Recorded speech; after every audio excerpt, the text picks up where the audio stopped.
Төвәнді хозырыңлағы сұндығыным 2024 жылдық Нобел iqtisod mukofotining sohiblaridan Darun Ajam o'g'li bilan James Robinsonning dunyoviy asari Davlatlar yoki millatlar nimishqa halok bo'ladi degan kitobidan haftalik tarjima.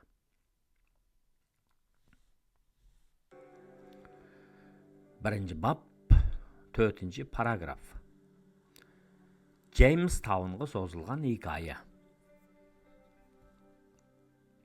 İspaniyaliklar 1490-yillarda Amerika qit'asini bo'ysundirishga boshlagan chog'larda Angliya Atrgullar urushi deb atalgan xon jamiyati a'zolarining huquq talashishdan kelib chiqqan ichki urushning vayron qilg'ich xarakterlik ta'siridan asta-asta asliga kelayotgan Yevropadagi kichik kuch bo'lib, Amerika qit'asidagi yerlik xalqni eksploatatsiya qiladigan fursat va oltin ko'mishlarni bulang-talang qiladigan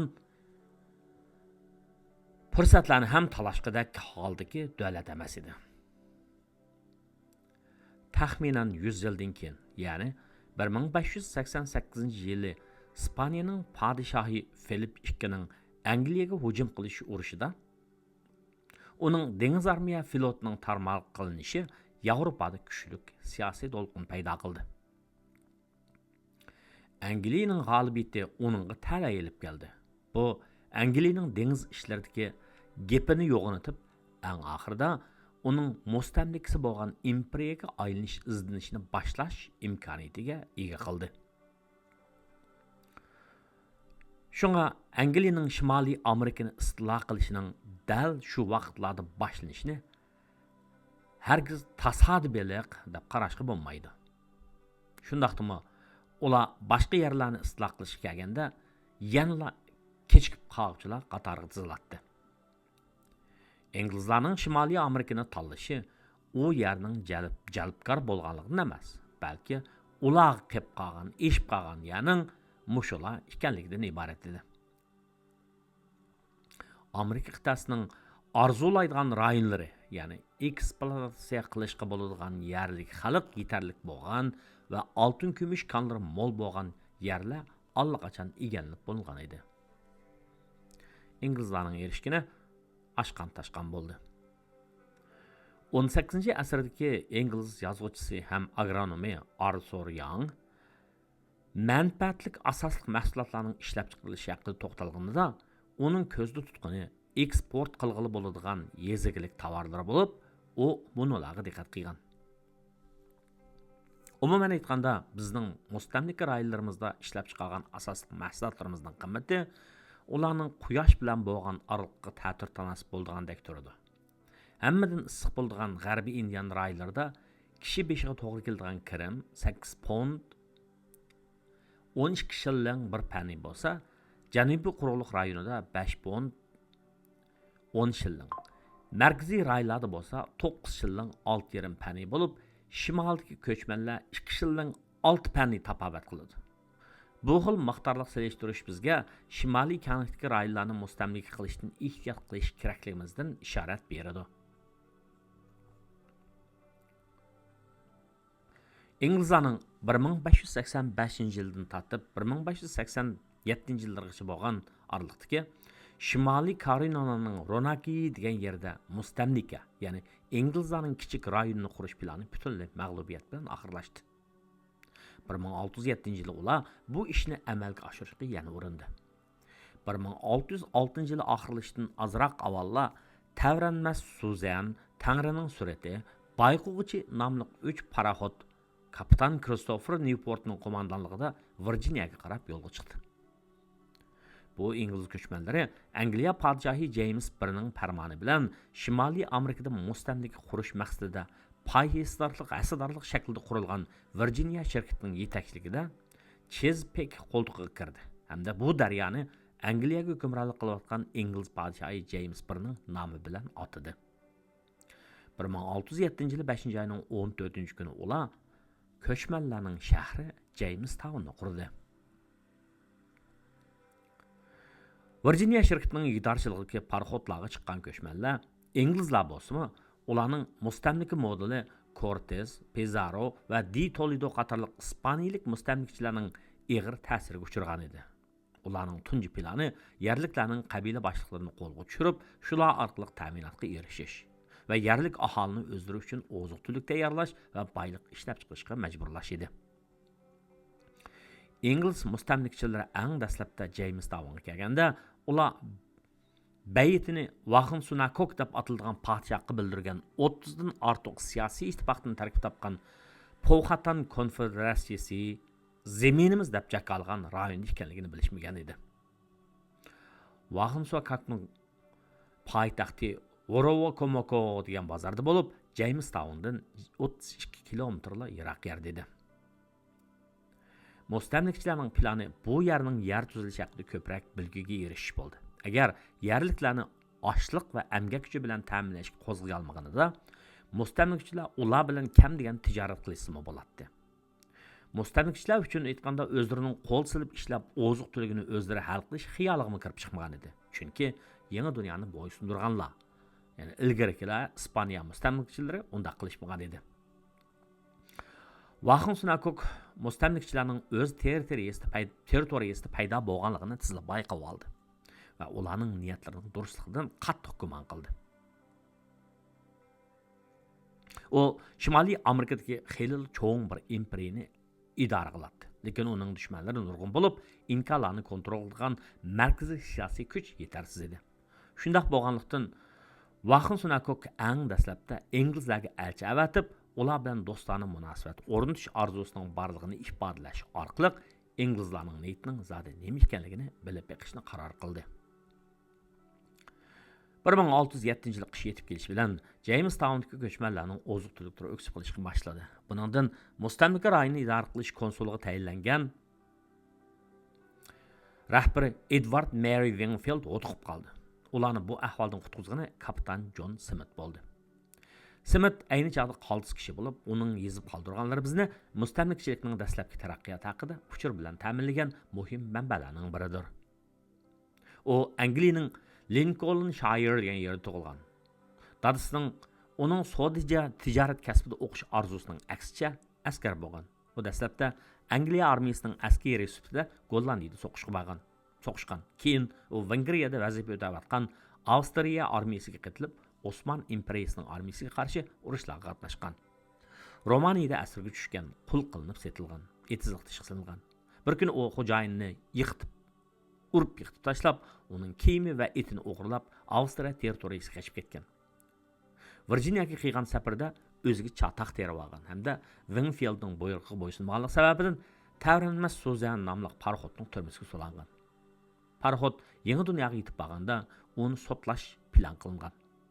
Wingfield, Newport va boshqa mustamlikchi oqsoqollarga qo'rqinch solgan narsa shu bo'lganki, ular muhrlangan farmonni eshitgan chog'larda Virginiya shirkatining Smithni Jamestown'ni idora qilgan konsulning a'zosi qilib tayinlaganligi haqidagi farmon bo'lgan.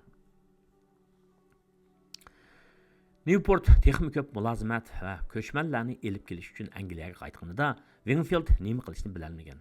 Dal shu chog'da Smith bu mustamlikni qutqizib qolgan. U zarur bo'lgan oziq-tulikka erishish uchun nurg'un tijoriy faoliyatlarni elib borgan. Bir qitimliq savdo safarda u Vahim Sunakokning enilaridan biri bo'lgan Opachan Kanafning qo'liga tushib qolgan va Vahim Sunakokning oldiga elib kelingan. U podshoh Vahim Sunakok tunji qitim uchrashgan ingliz kishi bo'lib, ba'zi bayonlarga qaraganda Vahim Sunakokning kichik qizi Pocahontasning arilishi bilanla Smith hayot qolgan. 1608-yil 2 yanvarda qo'yib berilgan Smith oziq-tulik xatarlik darajada o'ksib qolgan. Ammo shu kuni Newportning Angliyadan dal vaqti yetib kelishi bilan ahvoli yaxshilangan, Jamestownga yetib kelgan. Yenib kelgan.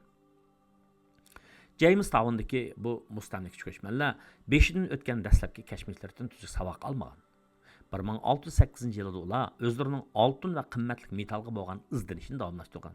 Ular mavjud qilish uchun yoki majburlash yoki tijorat orqali yerlik aholiga tayinolmaydiganligini tushunishmagan. Cortez va Pizarro uchun kerak kelgan mustamlika modelining Shimoliy Amerikada ishlamaydiganligini to'nib yetgan tunji kishi Smith bo'lgan. Chunki negizlik sharoit tubdan farqli edi. Smith Aztek va Inka zamonlarida bo'lgan oltinning Virginiyadagi xalqlarda yo'q ekanligiga diqqat qilgan. Albatta, u o'zining kundalik xotirasiga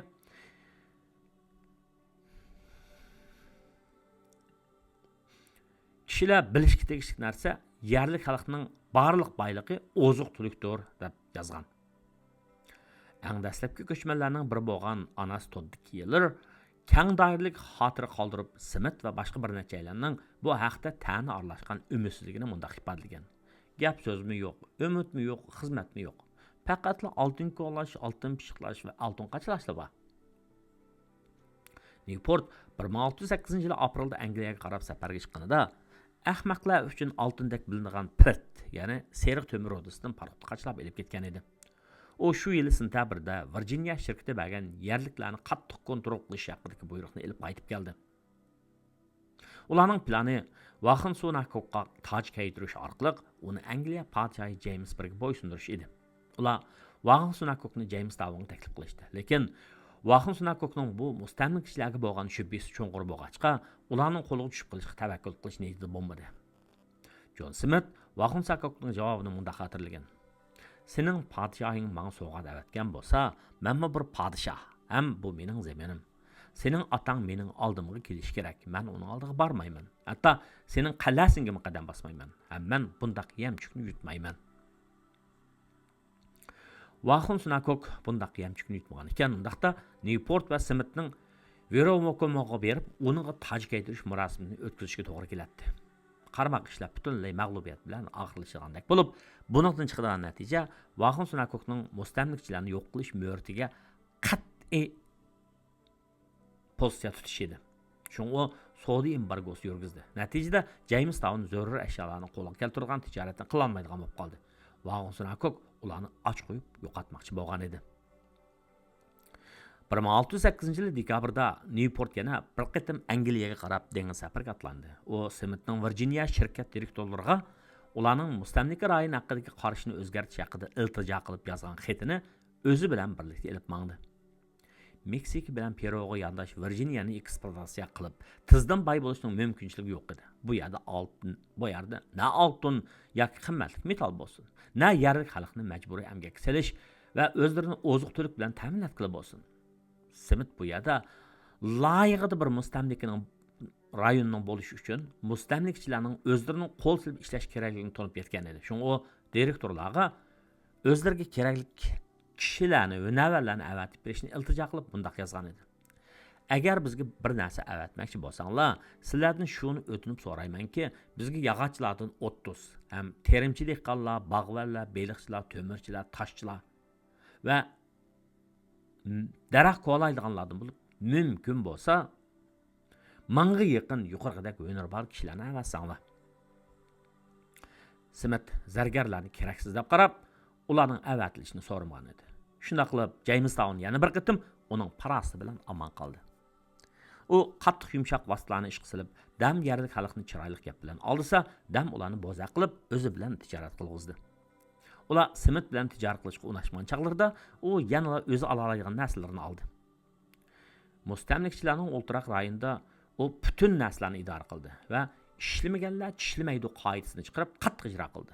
Shuna qilib James Town ikkinchi qishdanmi omon eson chiqib oldi. Virginia shirkati aslida pul tepishni maqsad qilgan shirkat bo'lib, ofatlik 2 yildan keyin ular bu tirishchiliklardan hech foyda ko'rmadi. Shuning bilan shirkatning direktorlari mustamlika rayonini idora qilishning yangi modelini o'rnatish lozimligini o'ylashib, hukmronlik qiladigan konsulning o'rniga bir gubernator tayinlash qarorini chiqarishdi. Ular bu o'ringa tayinlagan birinchi kishi janobiy Thomas Gates bo'ldi. Smithning ba'zi ogohlantiruvchilarini nazarga olgan shirkat direktorlari boshqacha yangi narsalarni sinab o'qishning zo'rligini tushunib yetishdi. Bu xil tushunib yetish 1609 va 1610-yillar qish mezgilidagi atalmish ocharchilik vaqti voqeasidan keyin bo'ldi. Bu xil yangi idora qilish usuli Smithga o'z iqtidorini namoyon qilgan fursat bermadi. U bundan norozi bo'lib, 1609-yil kuz faslida Angliyaga qaytib ketdi. Endi Smithning aql parasti bo'lmag'achqa, ham Vahim Sunakok oziq-tulik bilan ta'minlashni qisqachqa, James Towndagi ko'chmanlarning ko'p halok bo'lishdi.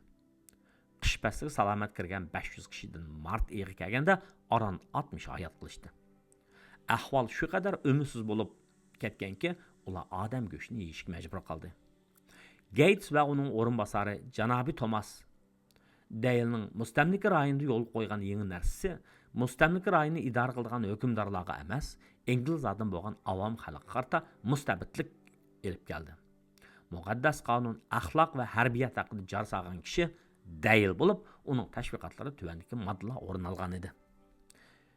Hech qanday yoki ayolning o'lim azobidan qo'rqib mustamlika rayonimizdan indianlar qochib ketishga bo'lmaydi. Ommaviy yoki xususiy bog'larni va yoki uzumzorlikni bulg'an va yoki ko'mir qo'noqlarni o'g'irlaganlarga o'lim jazosi beriladi. Rayonimizning har qanday bir a'zosi o'lim azobiga duch kelganda o'zining shaxsiy manfaatini ko'zlab dengizchiga va yoki matrosga bu davlatning tovarini to'shib ketish uchun setishga yoki berishga bo'lmaydi. Virginia shirkati agar yerlik xalqni eksploatatsiya qilg'il bo'lmasa, balki mustamlikachi ko'chman xalqni qilg'ili bo'ladi deb o'ylashgan edi. Mustamlikachilikning yangi modelining taraqqiyoti natijasida Virginia shirkati barliq yerni egallab olgan edi. Erlarga gazarminning ichidan uy berilib, ta'minot normalik berildi. Xizmat guruhi qurilib, shirkatning xodimi tarafidan nazorat qilindi. Bu yerda yo'l qo'yilgani harbiy holatga yaqin tuzum bo'lib, o'lim jazosi birinchi darajali jazo edi. Mustamlikachilar uchun qurilgan yangi muassasaning yuqoridagi moddalarining ichida birinchi modda bak muhim edi. Shirkat qechib ketganlarga o'lim bilan tahdid soldi. Yangi ish tuzimining qattiqligini o'ylashganda, eg'ir emgak qilishga majbur bo'lgan mustamlikachi ko'chman xalq uchun jalb qilinarlik bir tanlash ularning bu yerdan qechib ketib, yerlik xalq bilan birga yashash edi. Ular bar bo'lgan imkoniyat Virginiyaning yerlik aholisining shalon bo'lishi tufayli avam inglizlarning Virginia shirkatining kontrolligida bo'lmagan chegaralarga yolg'iz qechib ketib, shu yerlarga yerlashib yashash edi. Bu xil tanlashlarning oldida shirkatning kuchi cheklik bo'lib qoldi. Shirkat ingliz ko'chmanlarini normal oziq bilan ta'minlash orqali ularni eg'ir emgak qilishga zo'rlay olmadi. Amerika qit'asidagi Ispaniyalik mustamlikachilarning ayni zamondagi o'xshamagan rayonlarning nopozlashligini seztirsak, ayrim bir necha yerni hisobga olmaganda Amerika Qo'shma Shtatlarining nopozlashligi eng ko'p bo'lganida har bir kvadrat kilometrga eng ko'p bo'lganda bir odamga to'g'ri kelmaydi. Markaziy Meksika yoki Andian Peruda har bir kvadrat kilometrga to'g'ri kelgan odam soni ko'p bo'lganda 400 dan ortiq bo'lib, Amerika Qo'shma Shtatlaridagi nopozlashligi seztirganda 500 hasdan ortiq edi. Demakki, Meksika yoki Peruda mumkin bo'lgan narsani Virginiyada yo'l qo'yib bo'lmaydi. Virginia shirkatining dastlabki mustamlika modelining Virginiyada kerak kelmaganligini to'nib yetishga vaqt ketgandek, uning muqaddas qonun, axloq va harbiyatning mag'lubiyat bilan oxirlashishiga xeyli bir vaqt ketdi. 1618 yildan boshlab jiddiy tusga ega yangi strategiya qo'llanildi. Mayli yerlik xalqni bo'lsin yoki ko'chman xalqni bo'lsin, ularni majburlash orqali maqsadga yetish mumkin bo'lmagani uchun shirkatning bu xalqlarni rag'batlantirishdan boshqa chorasi qolmagan edi. 1618 yili shirkat bosh huquq tizimini yo'l qo'ydi. Bu tizimda har bir ko'chmanga 50 akre yer berildi. Ham uning oilasining har bir a'zosi va har bir oila Virginiyaga elib keladigan barliq xizmatchilarga 50 akrdan yer berildi. Ko'chmanlarga ularning uylari qaytarib berildi. Ham ilgari tuzgan to'xtamlardan ozod qilindi. 1619-yilga kelganda umumiy majlis barliq cho'ng erkaklarning qonunda va mustamlikni idora qilgan muassasalarda gap o'tadigan huquqining barlig'ini unumli yo'sinda jakoladi. Mana bu Amerika Qo'shma Shtatlaridagi demokratiyaning boshlanishi edi. Demak, Virginia shirkatining Meksika hamda Markaziy va Janubiy Amerikani mustamlika qilgan ispanlarga kerakli kelgan nasllarining shimolda kerakli kelmaydiganligi haqidagi tunji saboqini elishiga 12 yil vaqt ketdi. 17-asrning qolgan zamonida ular uzunga so'zilgan kurash va chekkan riyozatlar orqali buni ikkinchi savg'ani oldi. Ya'ni iqtisodiy jihatdan muvaffaqiyatli mustamlika qurib chiqish uchun faqat uyg'un bo'lgan tanlash, ko'chmanlarning tirishib ishlashi va mablag' silishiga rag'bat bergan muassasalarni qurib chiqishdir. Shimoliy Amerikaning ichilib gullanishiga ergishib, ingliz hukmronlari xuddi Ispaniya mustamlikachilari bejargandek to'xtamasdan mustamlika rayonidagi imtiyozli kishilardan boshqa hammasining iqtisodiy va siyosiy huquqini eg'ir darajada cheklaydigan muassasalarni qurish urinib keldi. Ammo ularning har urinishida bu modellar xuddi Virginiyada pachaqlab tashlangandek buzib tashlandi. Virginia shirkatining strategiyasida o'zgarish bo'lib, uzun o'tmayla eng buyuk sinoqning biri ishlandi. 1632-yili yuqorqi Chesapeake qo'ltig'idagi 10 million akre yer Angliya podshohi Charles I tarafidan Baltimorening baroni Cecilius Calvertga hadya qilindi. Marilandning nizomnomasida Baron Baltimorga o'zi orzu qilgan liniyani yoqlab, hukumat qurishdak to'liq erkinlik berilgan bo'lib, uning 7-moddasida mundaq deyilgan. O'lkaning yaxshiligi va shodligi uchun Baltimorning o'zi xohlagan shaklda buyruq tushiradigan, qonun tuzib ijro qilgan erkin, to'liq hamda mutlaq huquqi bordir. Baron Baltimor 17-asrdagi Angliya yezlarining g'oyaviy nusxasining variantini Shimoliy Amerikada o'taqchilik jamiyati asosida qurib chiqishning tafsiliy planini tuzib chiqqan edi. O zaminni g'o'jidorlar tarafidan boshqarilgan minglagan akr yerlardan tarkib topgan bo'laklarga bo'ldi. G'o'jidorlar bu yerlarni ijara ilib ishlab, bu bo'lak zaminlarni kontrol qilgan imtiyozli kishilarga ijara haqi to'laydigan ijorakashlarni topatdi. 1663-yili janobi Anthony Ashley Cooperni o'z ichiga olgan 8 zamindarning Carolina'nın qurib chiqishi bilan mushunga o'xshab ketadigan bir ishga urinish bo'ldi. Ashley Cooper o'zining katibi bo'lgan shu vaqtdagi Angliyaning buyuk faylasufi John Locke bilan birlikda Carolina'ning negizlik asosiy qonunini tuzib chiqdi. Bu hujjat xuddi uningdan burungi Maryland nizomnomasiga o'xshash zamindarlarning kontrolliga ostidagi qatlamlarga bo'lingan jamiyat uchun bir loyiha sizib berdi. Hujjatning muqaddimasida mundaq deyilgan: Bu o'lkaning hukumati biz hukmronlik ostida yashayotgan va biz bir qismi bo'lgan podshohlikqa eng yaqin shaklda qurildi. Biz har xil shakldagi demokratiyani tiklashdan saqlanamiz. Natijada negizlik asosiy qonunning bu moddalari qatmal ijtimoiy qurilmani barliqqa keltirgan. Bu qurilmaning eng tövəndə yerim qul holatdagi kishilar tizilgan bo'lib, qonunning 23-moddasida bular yerim qul pet qoladi ham ishlar shunday davomlashadi deyilgan. Hech qanday siyosiy huquq bo'lmagan bu yerim qullardan yuqoriroq o'rinda turdigini oqsumaklar sinfini shakllantiradigan yer qazg'uvchilar va kaziklar bo'lgan. Yer qazg'uvchilarning har biriga 48 ming akr, kaziklarning har biriga 24 ming akr yer bo'lib berilgan hamda yer qazg'uvchilar bilan kaziklarga vakillik qilgan parlament qurilmoqchi bo'lgan. Lekin 8 zemindar tarafidan ilgari ma'qullangan bu choralar haqida munozara ilib berishga yo'l qo'yilishi kerak bo'lgan edi. Xuddi Virginiyada yurgizishga uringan mustabid tuzum mag'lub bo'lganga o'xshash, Maryland va Carolinada turg'izilmoqchi bo'lgan o'xshash xarakterdagi muassasa planimi shundoq mag'lub bo'ldi.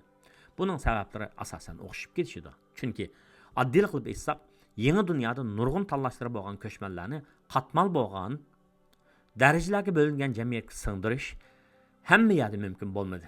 Aksicha, avomning xizmat qilish istigini urg'itadigan rag'batlantiruvchi omillar bilan ta'minlashga majbur bo'ldi. Uzoq qolmayla avom xalq texnik ko'p iqtisodiy erkinlik va siyosiy huquq talab qilishdi. Marylandga ko'chman xalqmi o'zlarining yer zamini bo'lish talabida chong turdi hamda Baron Baltimorni bir majlis tashkillashga majbur qildi. 1691-yil bu majlis podshohni Marylandni podshohning mustamlikasi deb jakalab, Baltimor va uning ishlaydigan cho'ng g'o'jidorlarning siyosiy huquqini amaldan qoldirishga ma'qul keltirdi. Mushunga o'xshash uzunga so'zilgan kurash Carolinada yuz berib, zamindarlarning mag'lubiyati bilan oxirlashdi. Shuning bilan Janubiy Carolina 1729-yili Angliya podshohligining mustamlikasiga aylandi. Shunday qilib, 1720-yillari keyinchalik Amerika Qo'shma Shtatlarini tashkil qilgan 13 mustamlika rayonining hammasida bir-biriga o'xshab ketishadigan hukumat qurilmasi turg'izildi. Ularning hammasida bir gubernator va har zamindarlarning mulki asosidagi majlis qurildi. Ular demokratiya emas edi. Chunki ayollar, qullar hamda mulksizlar saylovni bilet tashlay olmaydi. Lekin shu zamondagi boshqa jamiyatlarga solishtirganda ularning siyosiy huquqi bakli kengraydi. Amerika Qo'shma Shtatlarining mustaqillik e'lon qilish arafasida, ya'ni 1774-yili mana shu majlislar va ularning rahbarlari bir yoqdan bosh, bir yoqdan qo'l chiqarishib, tunji cho'ng qurolliq parlamentni barliqqa keltirishdi. Majlis a'zolari o'zlarining a'zolik salohiyatini belgilash huquqi ham baj elish huquqi bor deb ishonishdi. Dal mana shu biz bilganimizdek Inglizlarning mustamlik hokimiyatiga chatoq terib berdi.